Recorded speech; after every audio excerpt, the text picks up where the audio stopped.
This is the weekend edition of Fear and Greed Daily Business News for people who make their own decisions. I'm Michael Thompson, and good morning, Sean Aylmer. Good morning, Michael.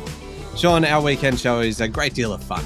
I say that actually without sounding like much fun, do I? But the two of us each nominate what we think is the biggest story of the week, the most remarkable business story, a sleeper story, one that's kind of flying under the radar a little bit, and then our favourite story, and it is a competition, which is why it's fun. And so we need a judge to pick a winner. And as always, that judge is our Fear and Greed colleague, fearless Adam Lang. Adam, good morning. Good morning, Michael. Good morning, Sean. Morning, Adam. Fearless Adam. I like that. Yeah, he's never afraid to make a bad decision. Never. That's right. Yeah. He's our man. What are you looking for today, Adam? And we'll keep this brief, if you can keep it under, say, 20 seconds. I would like you to be topical, timely, talk about the economic impact of your stories, give me something that plays to my subjective bias, and throw in a sprinkle of melodrama. Ooh, a sprinkle. Mm-hmm. A little smattering. Yeah, just a hint. Ooh, okay. Well, let's jump into it then. Now we know roughly kind of what, in theory, we are looking for here. Do you think that's got what Adam has just said in the last 30 seconds that got anything to do with... They're more guidelines than rules. Yeah, right. Good. Yeah. Get on with it, Thompson. Oh, I'm sorry. Well, Sean, would you like to go first on the biggest story? Biggest story of the week by a country mile. Politics. The federal government this week secured the support of the Greens and the Independents in the Senate, and in some cases a coalition, to pass 30 pieces of legislation. We're not mucking around. You hit a deadline, wow, you can get some stuff done. This is when politics really hits the households. The 27, in fact, on Thursday, 27 pieces of legislation was passed after the government did a deal with the Greens and Independent Senators David Pocock and Jackie Lambie. We're talking all sorts of things. The Reserve Bank's going to be changed. There's going to be a second board. They'll have two boards, one on monetary policy, one on governance. The thing there is it means that the government will be able to appoint people to the monetary policy board. Therefore, there's all sorts of claims that it's going to stack it with Labor appointees. For example, there's the Future Made in Australia legislation, $23 billion over the next decade to help the transition to net zero. There is the government's housing bills. One of those includes co-investing with first home buyers, hopefully, 40, 50,000 new homes for first home buyers on the back of extra money from the government. There's also tax cuts or tax reductions, at least, for people investing in housing. The ban on 16-year-olds using social media, changes to migration laws. Some didn't make it through. Extra tax on earnings from super accounts with $3 million. That didn't make it. Gosh, I'm so excited here, Adam. It's all happening. You sound excited. I actually think you just put your own tongue to sleep. Then Possibly. Goodness me. The point here, right, there's a stack of them. The Prime Minister, Anthony Albanese, has cleared the way for the election. That is the bottom line here. We're supposed to have 2 weeks of Parliament in February. I'm not sure that'll happen. Maybe it will. Election before May 17 or by the end of the day on May 17. So we are right to go for an election. 30 pieces of legislation this week. Biggest week in Parliament for the year. Beat that, Michael. Beat that. When legislation is passed, right? Because, it seems to happen so rarely that things actually kind of then get through. Do they bang a gavel or something? Because I don't actually know what happened, what kind of marks it being passed. Because you would imagine that the gavel banger would have had RSI in their wrist. Yeah, I think the eyes have it. I think that's what it is. Oh, I want the speaker. Maybe there is. Maybe the speaker's got a gavel. Yeah. Bang, anyway. The eyes have it. Off we go. God, that's a furious day of legislation passing on Thursday. Do you reckon they all read it? Do you reckon all the politicians? Absolutely, every word, every word. Yeah. I'm a believer. That's I'm poor advisors. Look, politics was big. It's also very local, isn't it? Like it's very just Australian. And this is a global podcast. We have listeners everywhere. What's our oddest country? Like Azerbaijan, we have a listener. Yes. Yeah, we do. Well, remember, if Brendan, who listens to us occasionally and does frequently listen from the super yacht? The bridge of the super yacht, yes, which yes, can be yes. it can be anywhere. Yeah. around the world, and typically in some pretty exotic places. Yeah. And then he lives in Austria, remember, in the mountains of Austria. Yeah. So, I don't know. Shout out to Brendan. My point is... Look, we'd send Brendan and me a mug, but we have no idea where to send it to. Yeah. Well, you know what? Our Mia mugs, because they are that kind of tin thing, it's probably perfect to have on a that's true. on a super yacht because it would float. Unbreakable. Yeah, Well, indeed. you don't need it to float because you're on the yacht, Michael. Yeah, but what if you dropped it over the edge? Ah, right. These things happen. Accidents happen all over the place, Sean. Politics was big. Politics was very local, though. I am thinking big picture. I'm a big picture kind of guy because my story has global ramifications. Did I just turn into Sean? Global. I just turned into you. That's what you do when you say global. Just because you are making a tool of yourself, you don't have to start blaming me, right? Own it. Okay. Own the tool. Got it. Donald Trump. Trump declared that he would impose a 25% tariff on all products from Mexico and from Canada on his first day in office. Certainly, this isn't local. I'll give you that. It is not, but it has widespread ramifications. They come all the way back to Australia, Sean. 10% on goods from China. This is all over illicit drugs and illegal immigration, all these kinds of issues, right?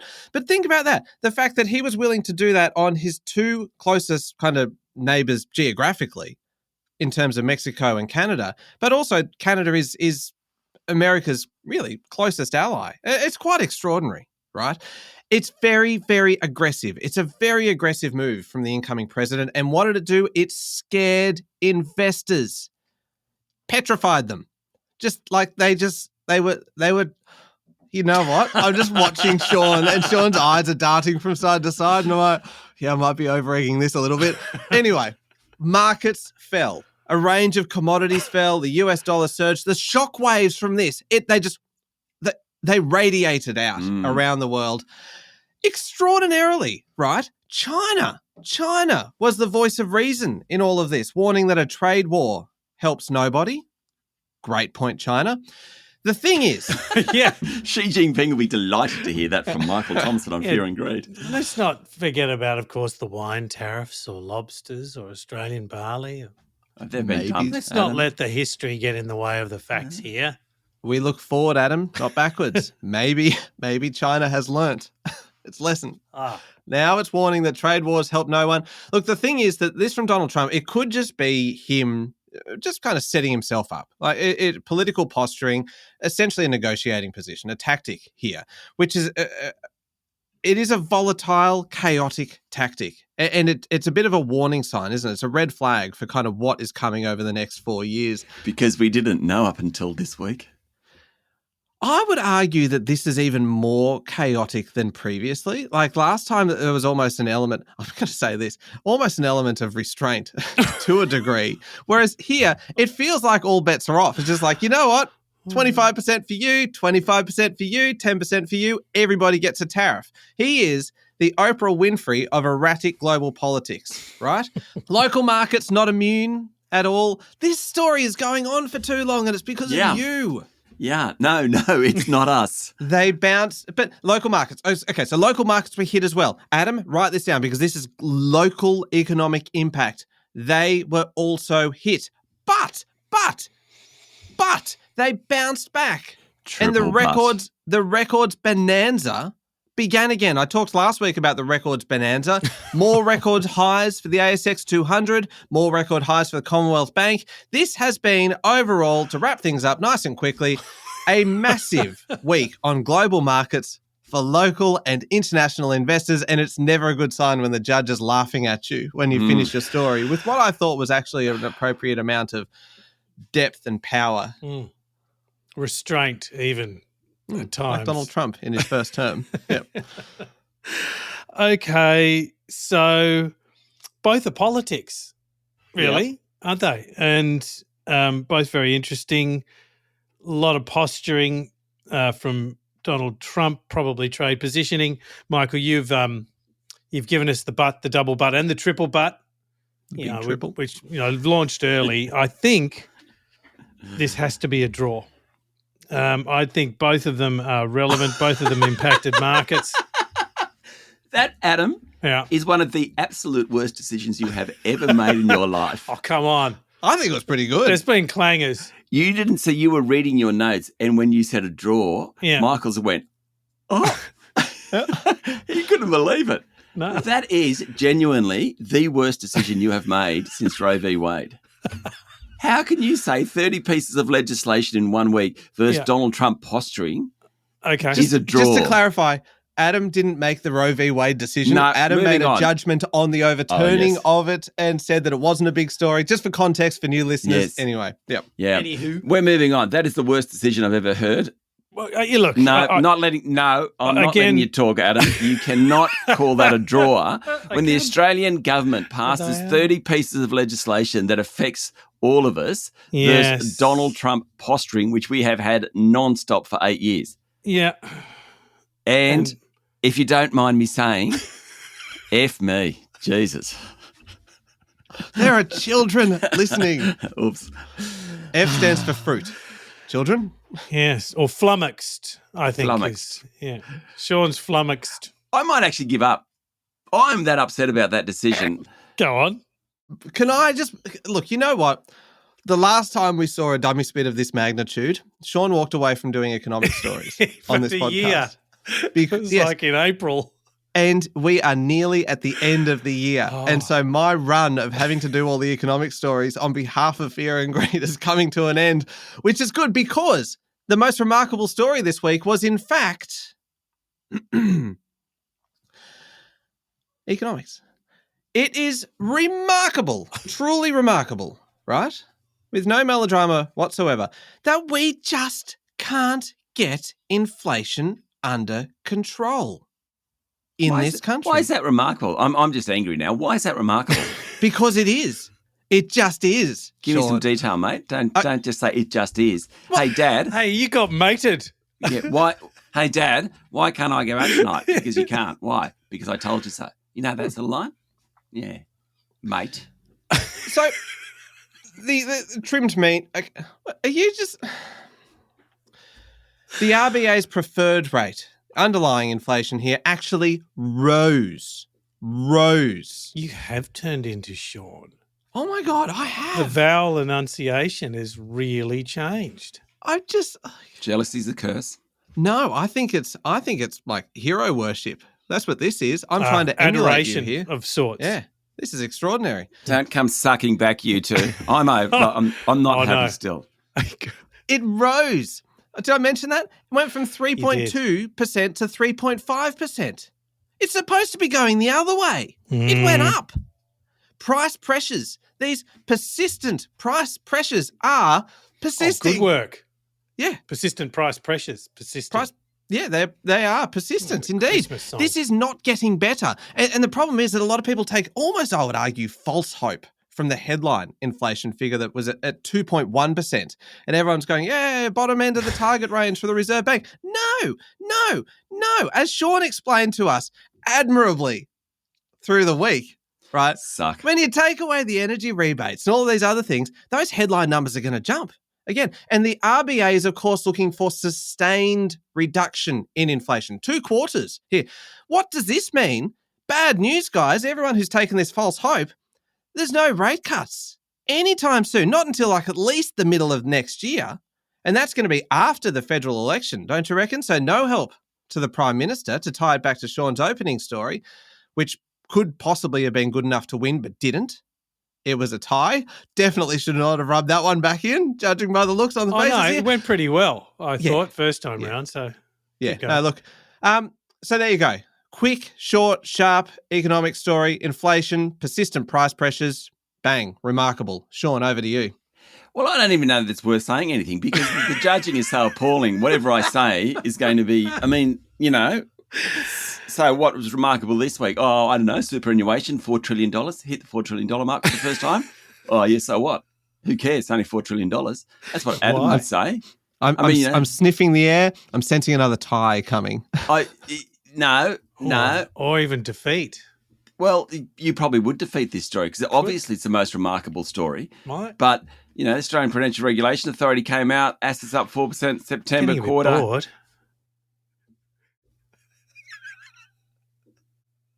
I used that word before. I'm going to use it again. That's it. All over. When the judge starts abusing me, I don't mind Michael abusing me, Adam. I had respect for you until Roe v. Wade, which is about 3 years ago. Yeah. Do you want me to go on or not? No? Very interested. No. That's it. I'm out. $4 trillion, simple. That's it. Huge honeypot money, all that stuff. You know, good returns, 11.5% of wages each week going to super, 2.5 million retiring over the next decade. Yeah, remarkable, but you wouldn't think so. That's it. Judge. Do you reckon it's time for a rethink of superannuation, Sean? Don't go sucking up to me, mate. Don't try and get serious on me. I was going to give the whole shebang about, the Keating Hawke years, what a wonderful system we have, but it's so big now, government tipping themselves into it, trying to get the super funds to get into housing, all that. Maybe we need to reform it. Yeah, I was going to go that way, but no, I've had it. I'm absolutely out. We need a break. Make your decision, Adam. It'll be a bad one, and then let's go to the break. It'll be the longest break we've ever had. We come back in 2.5 weeks. Underlying inflation persists. Wins. Well done, Michael. Thanks, Adam. I've never been so scared of a victory before. We will take a quick break. Sean's going to step outside the studio for a moment, and we'll see whether he comes back.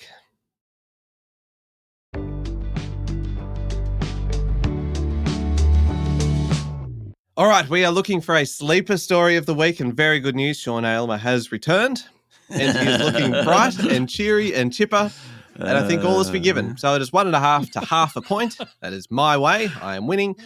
And let's do the sleeper story. What have you got for us, Sean? Well, first, I'd just like to make a quick correction. Nothing is forgiven. But let's move on to the sleeper story.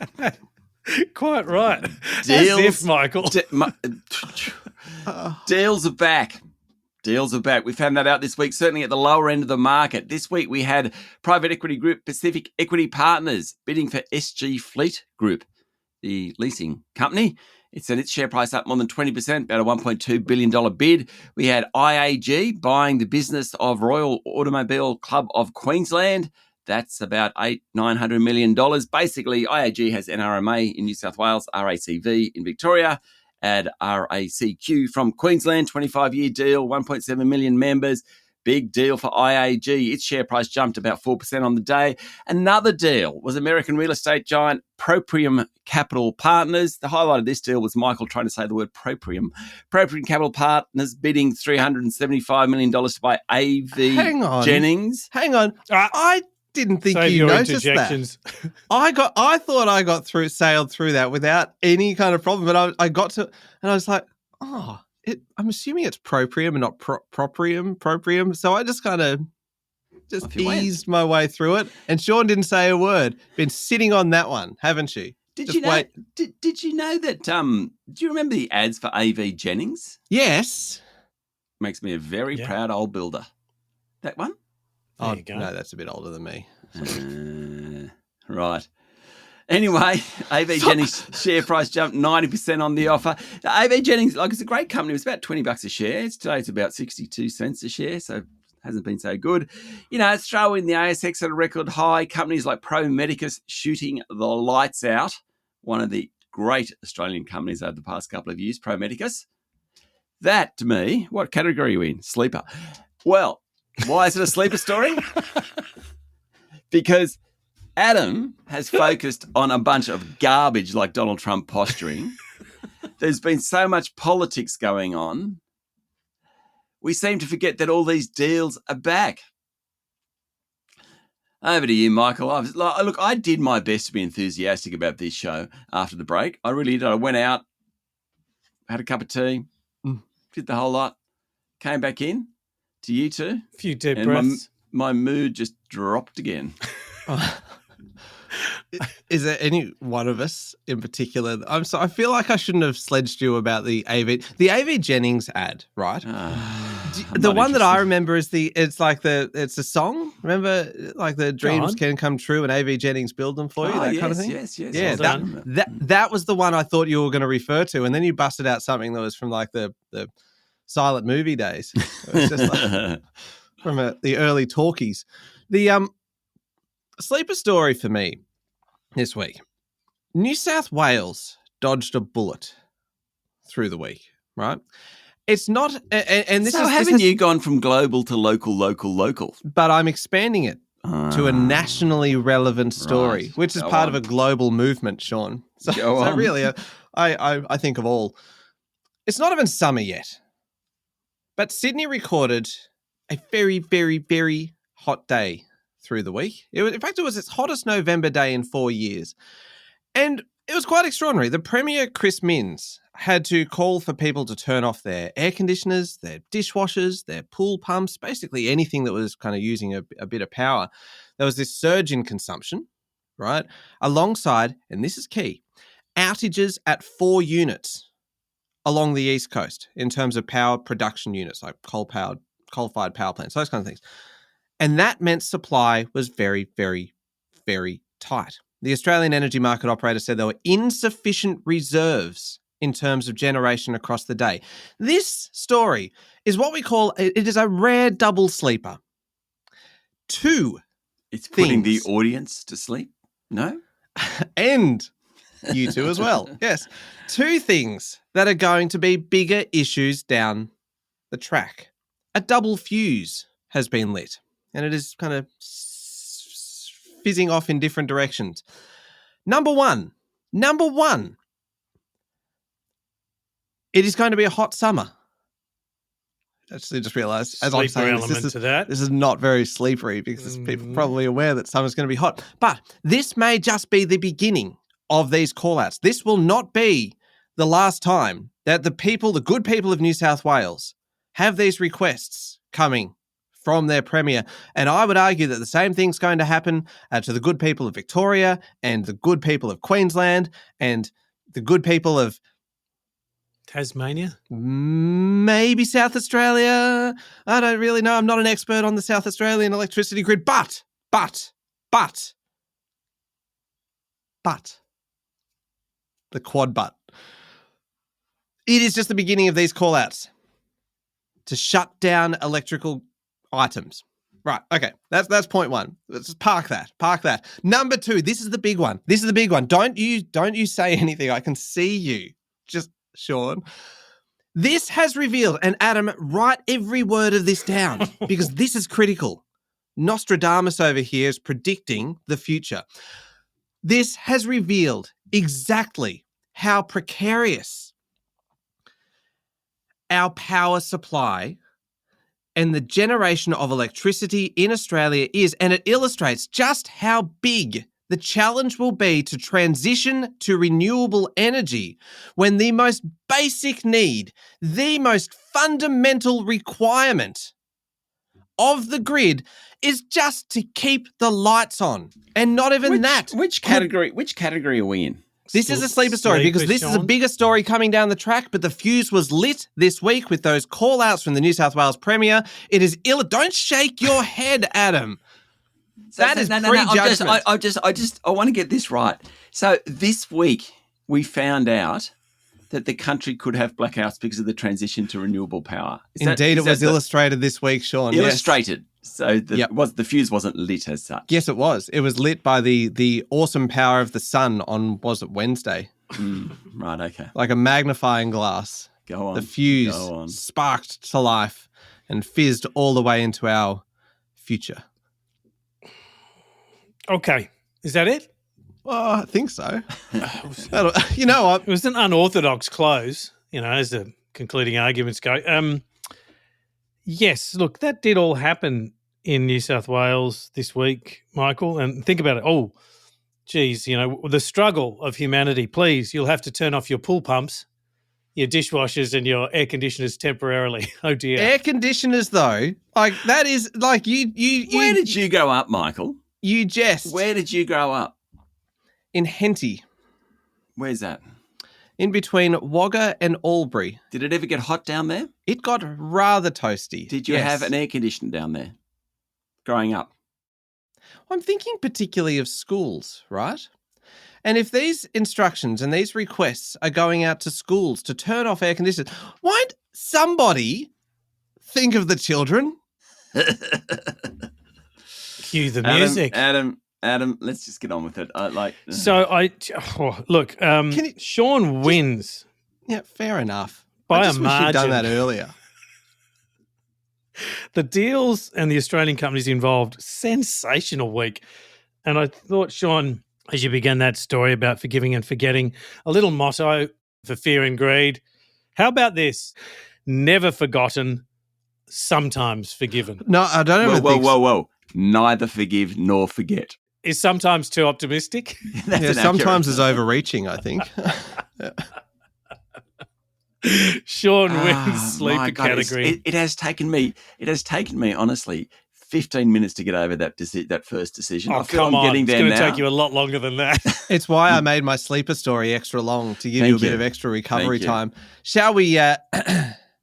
Shall we finish on a high? Would you like to go first? Sure. I'm So easy. my favourite story is a topic which came to the fore this week, which I love. It's the world of subsea cables. Oh, Now, How did you get that one? Oh, that must have been a battle between the two of you. no, because I wanted it. was talking about my mate, Bear, Yeah. better known as Bear. Your old flatmate, wasn't he? Yeah, Bear. He used to sit on the back of a boat and literally go thousands of kilometres and just unfurl the cable and just watch it hit the water and then have to splice new cable on. A little fantastic story. So subsea cable, Wouldn't it fantastic. be bad if you accidentally dropped the cable? Whoops. And you're like, oh no. Oh, bugger. Like, that's like 1.5 kilometers down right now. All right. There's 1.5 million kilometres of subsea cable around the world. And if you don't know what it does, they basically contain fibre optic cables. And they underpin the entire global internet in the modern information age. Fibre optic, meaning that they carry light. So the speed of light, that's why we have such quick internet, because we're actually talking about the speed of light. They're unfurled. There's an amplifier every 70 kilometres or so. The Maria cable is the longest one, 6,600 kilometres. They're only about like a hose. That's the thickness is a hose. Though they have all this protective stuff on them, so they're about double that size. And they are throughout the world, and they are actually what allows society to communicate. They are that important. This week we found out that tech giant Google's backed something called Australia Connect. It's a subsea cable between mainland capital cities and Christmas Island. The first cable will run between Darwin and Christmas Island, second one between Melbourne and Perth. That's great. Big consortium in that. NextDC, the data center provider, telco group Vocus, Google, obviously. So that was all pretty cool. Pretty happy about that. But another story we've been following, which had an incredible, well, not quite outcome, but a turn this week. Remember, we're talking about a cable between Finland and Germany being severed. Anyway, what we found out this week is that a Chinese ship is suspecting of severing 2 internet cables in the Baltic Sea in an act of sabotage. It's supposed to be orchestrated by Russia, or at least that's what people are saying. The Yipeng 3, which is a Chinese registered bulk carrier, dragged its anchor along the Baltic seabed for more than 160 kilometres.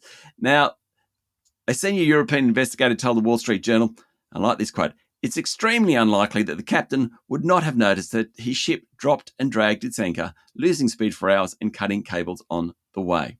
They call it hybrid warfare. So the idea that these subsea cables are so important to the world's communications, and the Russians and the Chinese working in cahoots to sever the communications. What an incredible story. I don't like how subdued the delivery was. Mm. Yeah, I'm not over it. it. You don't say, Sean. I don't hold on to things. Maybe I do. No, never. Look, it's a good story. And I love how many, I don't know whether you mentioned this in the middle of that because I Wasn't listening. Go on. No, I was listening, but I just can't remember.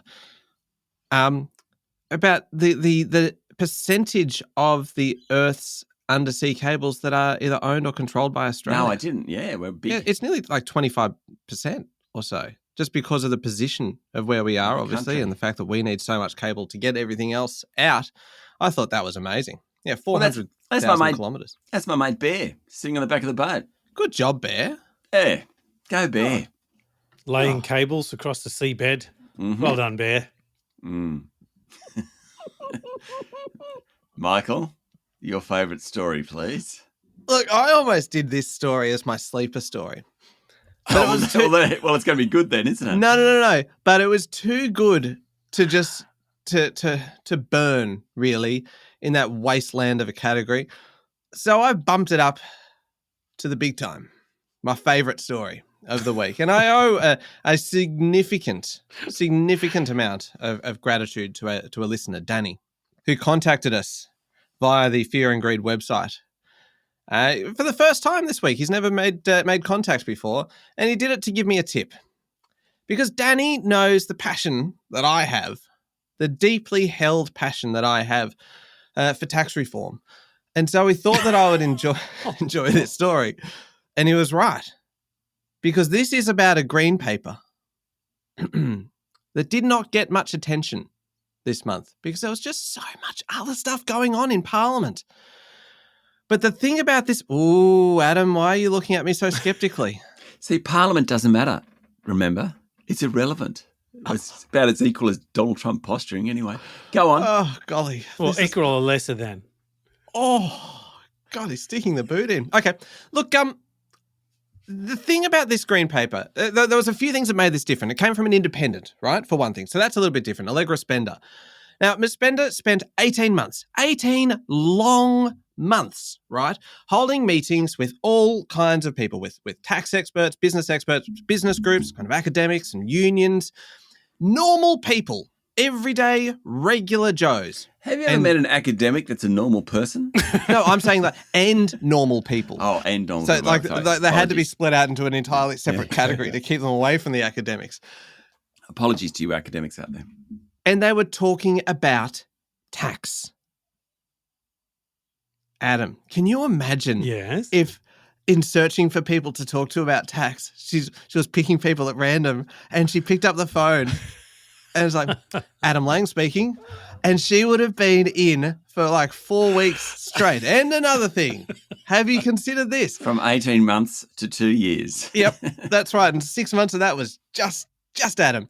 And as Shane Wright wrote in the 9 newspapers, the verdict of this green paper, of all of this consultation, of all of this extensive discussion and research into tax, the verdict was that our tax system is broken, that it is damaging the property market, the business investment is failing, that poor productivity is rife. And the paper doesn't just point out the problem. This is the thing. It proposes solutions. Reform in 6 key areas. Six key areas. From lowering income taxes to reshaping the whole tax system, basically, so that the revenue base remains more stable as the population ages. This is detailed stuff, right? And Adam, I'm not even going to look at Sean. This is a direct appeal to you. How good, right, that there is somebody in Australia, in federal parliament, who is willing to look at the bigger picture, who is willing to kind of, take a shot at putting something unpopular out there. Because tax reform, unfortunately for you, unfortunately for me, it is unpopular politically, right? But there is someone there who is willing to do this research, to put the time into this, to take a risk, knowing that maybe, just maybe, that this will light a spark under the bonfire of the debate that we so badly need to have, the debate about tax reform in Australia. It is my favourite story of the week. Adam. You know, the sad thing about this, the absolute garbage that came out of your mouth, is that this is going to be Adam's favourite story of the week too. He may give it to me for the undersea cable stuff. He may give it to me. I'm not saying that. But actually, deep down in his heart, right? In his heart, tax reform, nothing beats it. Deep down, you know that the moment he walks out of the studio, he is Googling this green paper and downloading it and reading it in its entirety. and probably getting in touch with Allegra Spender and saying, why didn't you talk to me? Yeah. You missed a few things. I've got some more ideas. Here's the mobile number. Yeah. Call anytime. Oh, dear. Deliver your judgment, please. Michael. And before you do, 1.5 to 1.5, Adam. Yes. That's where we are now. We are indeed. And outrageously. Look, the green paper, I love it if there's anything in there that's new. but that's why it just can't be my favourite story. And maybe my heart's turned a little black from the lack of reform, the fatigue at the end of a long year. I'm starting to lose hope, Michael. It's not dead, but I'm starting to lose hope about the lack of courage and political will. So well done, Allegra Spender, but it just doesn't count, I'm afraid. Lack of political will, 30 pieces of legislation this week, Adam. No, 30 pieces, that's political will. Adam, I never thought I'd say this when it comes to tax reform. If you're not part of the solution, you're part of the problem, buddy. Look, Adam. the subsea cables, the international espionage that's being accused, the necessity it is for the necessity we have that this communication channel remains open and grows. We need it. It's a spectacular technology that we don't really see in our daily lives, but we need it. I love it. That's my favourite story for the week. Thank you. So hang on. After the biggest... I don't know if I should accept your thanks, Sean. The biggest dummy spit in history. You have snatched a victory, 2.5 to 1.5. Yeah, there's method in the madness, Michael. Yeah. You know what it's called. You got to play on Adam's good nature, really. You really do have to play on the fact that he feels bad when he upsets someone. You secured pity points. That's what you got. That's what you won on. Too right. What was the score then? The point score, Adam? All right, Michael, you 86. Sean 89. I reckon at least 3 pity points. Yeah. Oh, no, I'm impervious to emotional attack. You also hate tax reform. Things have changed. Yeah, this week. I don't know who you are anymore, Adam. This has entirely changed my approach for future weeks. All right, we better wrap things up. Thank you very much, Adam. Thank you, Michael, and thank you, Sean. Thank you, Michael. And a half thank you to you, Adam. Thank you, Sean, for the... Better than I expected. Actually, it's 3/4 thank you. There's only one category that was a disgrace. Oh, God. Thank you, Sean, for the emotional rollercoaster you have subjected us all to over the last half hour or so. Make sure you are following the podcast, and please join us online on LinkedIn, Instagram, TikTok, Facebook, and X. I'm Michael Thompson, and that was Fear and Greed. Have a great weekend.